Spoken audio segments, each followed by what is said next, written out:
So I want to talk to you today about peer-mediated intervention, which is when a teacher trains a peer to interact with a child with autism.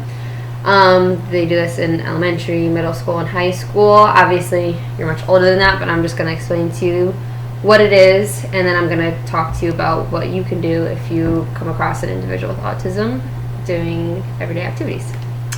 So some characteristics you should know about someone with autism is they have social impairment and difficulty with social skills.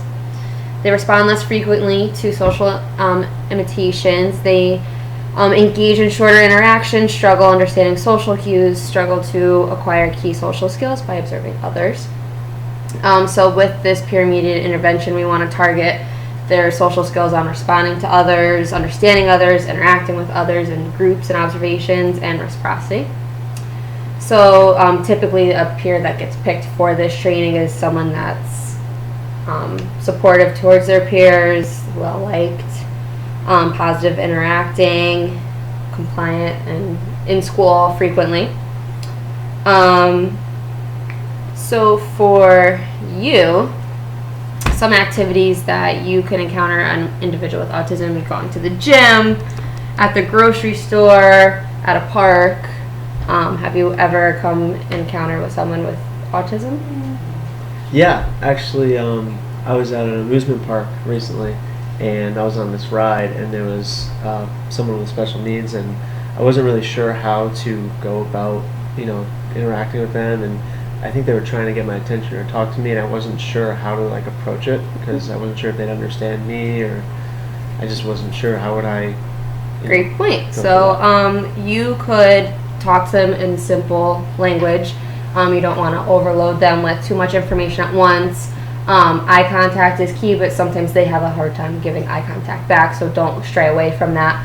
A lot of visual, if you can, gesture to things, point to things, and just keep them calm and happy as best as you can. I know that's difficult because some of the issues at hand if you are interacting with someone out in public with autism is they could have behavior, they could get upset, they could start self-harming themselves, destructing the area around them, and just know it's okay, and you let them know that they're okay. Simple terms, just say you're okay, I'm okay.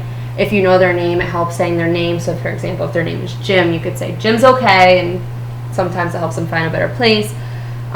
Just keep your speech simple, model how they could act or say, and just don't give, there could be a sensory overload. So at the amusement park, there could have been bright lights, there could have been a lot of noise, a lot of people, and that could have overstimulated them as well, which isn't your fault and it's not their fault. So that's definitely a good point. So if, say, you see someone with autism out in the community or at the grocery store and you want to have a conversation with them because you see that they need help, say they're looking for something, you can say, hello, my name is Mike, and you can say, what is your name? Give them some wait time. It's going to take them time to respond. They might respond right away. They might not. And you can, say their name's Jim, you can say, hi, Jim, do you need help? And they say, I want Oreos. You can be like, well, I know where the Oreos are. Come with me. Simple, short sentence. Walk with them to the Oreos, and you can point to the Oreos and say, here are the Oreos. They may not take them right away. If they don't, point again. If not, you can just hand them the Oreos. But again, smile, be friendly, keep everything short and simple, and just give them appropriate wait time. So some individuals with autism, it takes them a few seconds to comprehend what you're saying to them. Comprehend their own thoughts and what they want to say to you. So give them their time, don't rush them, and don't be too pushy. But just some things that when you do see them out in public, some individuals with autism use speech generating devices, which are in the form of an iPad, and then you have an app that helps them say what they want. So they could say, I want Oreos. Or they also can use a PEX board, which is a picture exchange communication system. It's just pictures, and they'll hand you a picture, and that can kind of help you with that too. So yeah, just keep it simple and be patient. Awesome. Thank you. So if we were to do a peer-mediated instruction intervention, we would go over a worksheet like this. As a teacher, I would fill this out while the activity is going on. So I put the date, the time. I would put my name for the observer. The focal student present is the individual with autism, and then the peers present. There could be a whole group, small group, one-to-one, and like what activity they were doing. And then we just go through. Did the students participate in activity after your introduction? Did the students seem to enjoy the activity? Did the activity contain materials that promoted social interaction? So for those, you'd circle yes or no. Did the activity promote positive or negative interactions? What changes should be made in the arrangement of the intervention setting to improve social interaction? So like what materials were used? What was the introduction to the activity? Like what could you do differently? Do any changes need to be made to the peers included in the activity? So too many peers might be too much of a sensory overload. Like I said before, it could overstimulate the student. So it might have to be a smaller grouping for that particular activity.